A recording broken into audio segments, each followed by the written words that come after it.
as an agreement between two sides. That temporary ceasefire between Israel and Hamas is expected to begin tomorrow morning. The agreement reached just hours ago, a temporary pause in the fighting for the release of dozens of people taken hostage by Hamas during the October 7th attack on Israel. The truce, as of now, expected to begin tomorrow morning at 10 a.m. Israel time. That is 3 a.m. Eastern time. The question now is what happens next here. So I do want to bring in Avi Melamed, a former Israeli intelligence official and founder of Inside the Middle East Institute, to talk all about this. Thank you so much, as always, for taking the time to be here with us this morning. We appreciate it. Hello, Josh. Thank you for having me. All right, so first off, I want to talk about where Israel is headed here in the war, and I know that they have moved into southern Gaza. So explain to me where things go from here. Well, Joshua, militarily speaking, Israel has basically encircled another major stronghold of Hamas in Gaza Strip, which is the area of Jabaliya. It is located more to the northern part of the area of Gaza, and by doing that, actually, Israel has been, roughly speaking, taking control, not 100% yet, but overwhelmingly most parts of the northern part of Gaza Strip. Now, Israel has not yet started the major second phase of the war, which is moving down south towards Gaza Strip. There has been some preparatory actions taken by Israel in the southern part of Gaza Strip, yet we have not been witnessed yet the beginning of that second phase in the southern part of Gaza Strip. I don't know if you can speak to this, but as Israel does move there into southern Gaza, how does that change the war overall, and how does southern Gaza really differ from where Israel has been so far?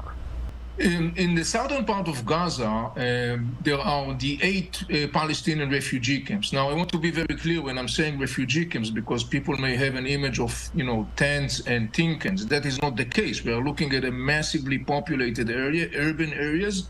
They are all located in the southern part of Gaza Strip, including all the area, of course, in proximity to the Gaza-Egypt border. Now, as of now, roughly speaking, the northern part of Gaza Strip is about 1/3 of the total area of Gaza Strip, meaning that the other 2/3 are located in the south part of Gaza Strip. From a military perspective, we are actually looking at something similar to what we saw in the northern part of Gaza Strip, maybe much more intensified, because it is estimated that Hamas militants, many of them actually prefer to avoid confronting Israel in the northern part of Gaza Strip and went down south. So we could expect, I would say, an intensifying of the fight in the southern part of Gaza Strip with all the ramifications that comes along with that.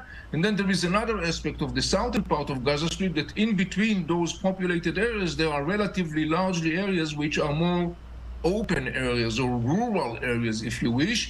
And we know that there is also a huge network of tunnels that Hamas dug also in those areas as well.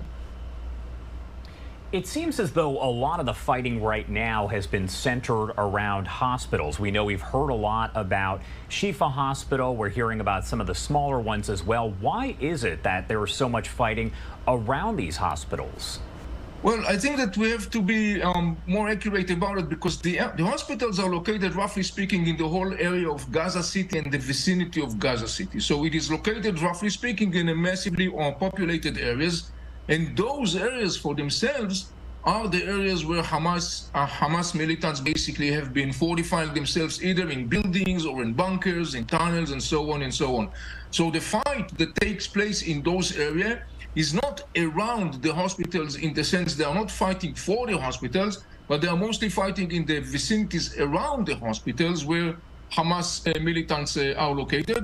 Some of the hospitals, as you probably know, particularly, for example, Shifa Hospital, that is very famous, Israel, roughly speaking, has taken control in the sense that basically there is no fight going on in the Shifa Hospital, but Israel right now, in the last couple of days, have been engaged in peeling, sort of speaking, and revealing the underground network of tunnels and other things that Hamas held beneath the Al-Shifa hospitals.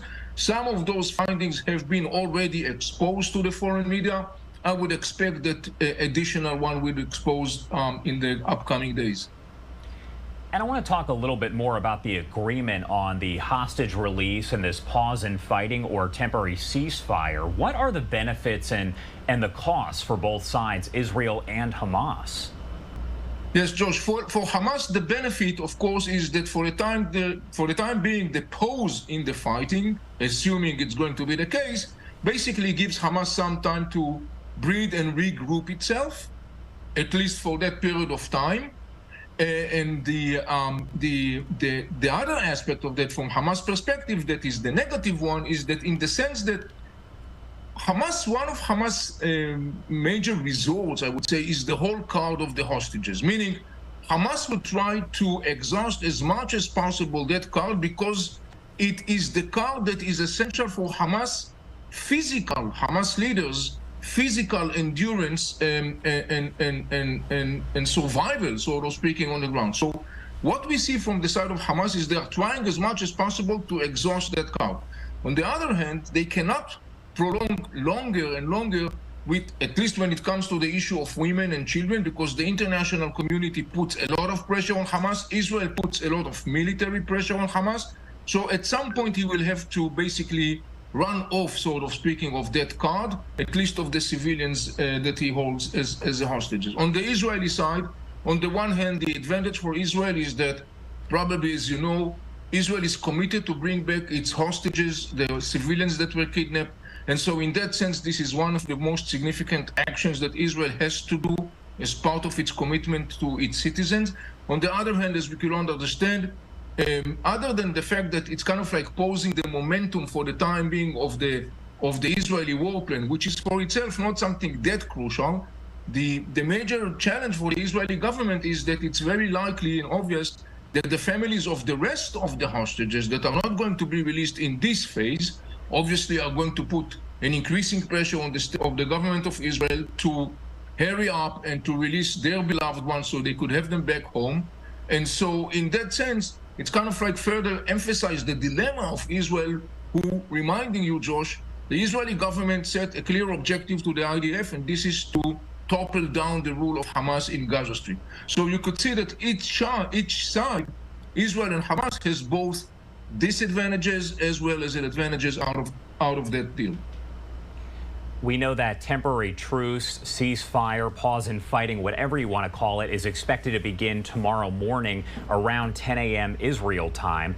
Does the fighting start to intensify at any point prior to that cutoff, or is it the same situation that's kind of ongoing? Because we're seeing a lot of activity there on the Israel-Gaza border in a lot of the images that we have shown. Yes, well, the previous experience that we had on the ground in previous rounds with Hamas and other militant organization is that towards a ceasefire, there is a tendency of an intensification of the fight on the ground. So it's very likely that we could expect something similar as well tomorrow morning, tonight and tomorrow morning. We should definitely be expecting that. It's not something unprecedented, to the opposite. This is something that we always experience in different previous rounds. Back to talking about the hostage and ceasefire deal. What are your thoughts overall on that? Did you believe, based on your experience, that it would actually happen? Well, Josh, yesterday at this time of the day, I was interviewed to another major Israeli media platform, and I was asked exactly about that question. That was before the Israeli government was actually gathering last night Israel time to discuss the whole deal, and I evaluated in that interview yesterday that the Israeli government is going to approve the deal, and indeed, as I anticipated, the Israeli government approved the deal. I hope that it's going to take off and be carried on and executed on the ground.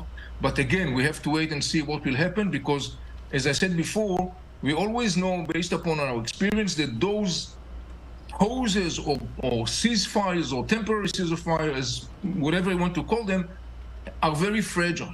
And so we have to see how things will evolve on the ground. Does the war continue here once that ceasefire, that temporary pause, is over? Does the war just kind of continue as it has over the past 6 weeks? Well, based upon the Israeli government formal decision from last night, the Israeli government formal decision includes a clause or an article that actually goes back and make very clear that the Israeli government is determined to continue the war to obtain the objective of eliminating Hamas rule in Gaza Strip. And it says very clearly, as formally in this government decision, that once the ceasefire is done and over with, the war will be resumed. And Israeli military forces will continue with the war plans as planned. So at least from that perspective, it seems like that we should expect the continuation of the war. It's clear that Hamas will try to play with the card of the hostages, maybe trying to elude that it's willing to do another deal in the next 10 days or 15 days, hoping that by doing that, it will basically continue and hold Israeli military forces on the ground.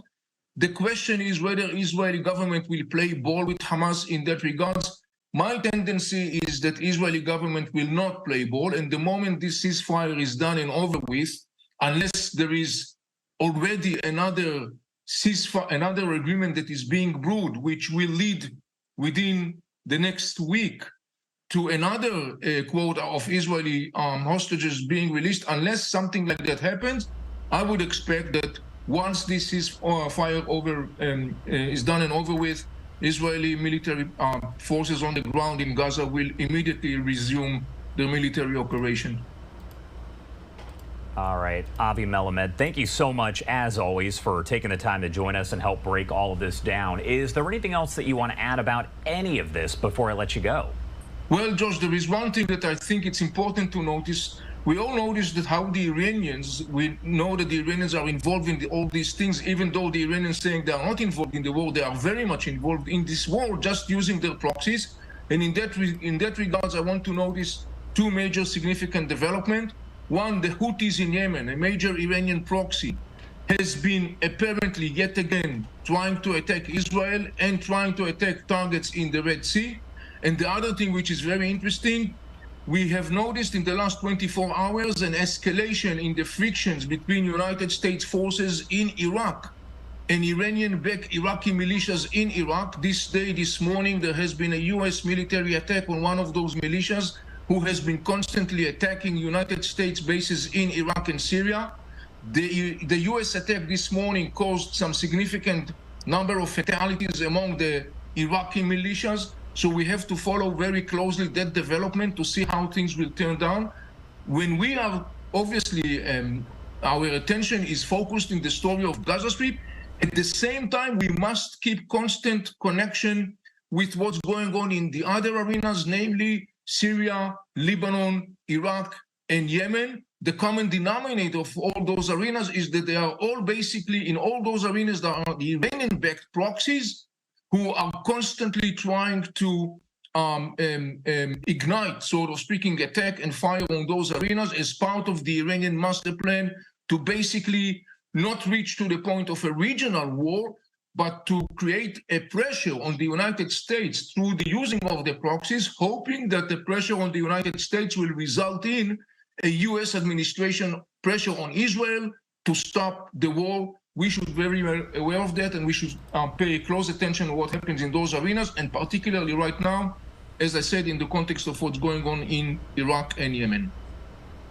Thank you again for taking the time to join us and help break it all down. We appreciate it. Of course, George. Thank you so much for having me. All right, everybody, you are taking a live look here over Gaza City right now. You can see a lot of smoke there in the distance. I do want to go over the latest information about this temporary ceasefire between Israel and Hamas that is expected to begin tomorrow morning. An agreement between the two sides reached hours ago, a temporary 4-day pause in the fighting for the release of about 50 people taken hostage by Hamas during the October 7th attack on Israel. Important to note here, that would still leave about 200 hostages with Hamas.